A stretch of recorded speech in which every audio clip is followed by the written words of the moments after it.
Stephen Smith here with Christian Leadership Partners, and I believe that I have a word from God for you today.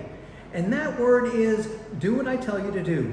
Now, a lot of times we'll say, wow, God, if you're telling me what to do, it would probably be something that would be really good for me, and I'm going to go ahead and do that.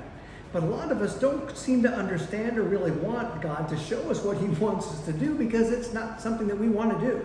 And so what we'll do is we'll ask him and he'll give us an answer, and then we'll say, yeah, God, I got that. I'm going to do something else. And a lot of us will go out and we'll do that, and we'll wonder why God never fulfills his purpose in us. Well, he tells us what he wants us to do, and then if we follow that, we have to know that everything is going to work out well. Check this out.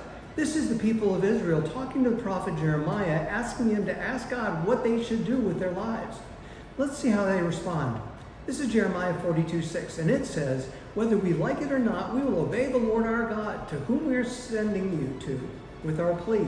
For if we obey God, everything will turn out well for us. That seems like a pretty good statement, doesn't it? I mean, we can take a look at these things and we can say, wait, God told us to do these things. Let's go ahead and follow along with that process. If we do that, then everything's going to be okay. Even if it doesn't look good, we know that we're going to proceed with that. But let's see what their response is once Jeremiah gets an answer from God and tells them not to go to Egypt. This is Jeremiah 43:1 and 2, and it says, when Jeremiah had finished giving them this message from the Lord their God to all the people, Azariah son of Honiah and Johanan son of Kara and all the other proud men said to Jeremiah, you lie. The Lord our God hasn't forbidden us to go to Egypt. Well, what we can see is that they said, wait, you went and you talked to God. God told you what he wanted us to do, and you're lying to us. We have to go to Egypt. I don't care what God says. That's got to be the best thing for me. And a lot of us are going through that same process as ourselves. We got to make sure that if God tells us to do something, that we have to believe in his faithfulness. We talked yesterday about how God is faithful and how we can just look at the stars and know that if he's faithful there, he's going to be faithful here. And if he's faithful here, he's going to be faithful in our entire lives. So let's take a look and see how that actually can apply to our lives. So Jeremiah 7:23 tells us, this is what I told them. Obey me and I will be your God, and you will be my people. Do everything I say and all will be well for you. This is a simple process, and this is the very beginning of Jeremiah. This isn't all the way back into the other verses that we looked at. This is before Jeremiah even starts talking to the people, before they went into captivity. And we can see that God's telling them, just do what I tell you to do and everything's going to be okay. A lot of us are fighting against that. A lot of us can't quite understand what that really means in our lives. I want you to take a close look at this word, obey.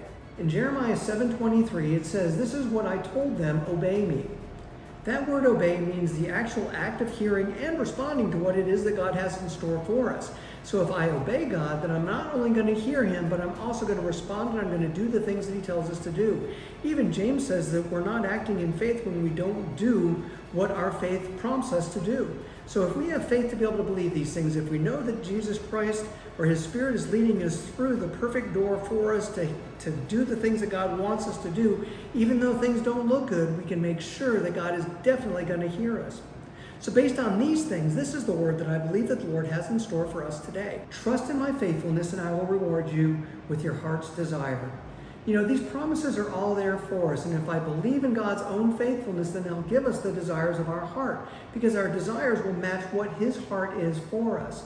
The more that we come in line with him, the more we're going to be able to figure out and know what it is that God wants us to accomplish.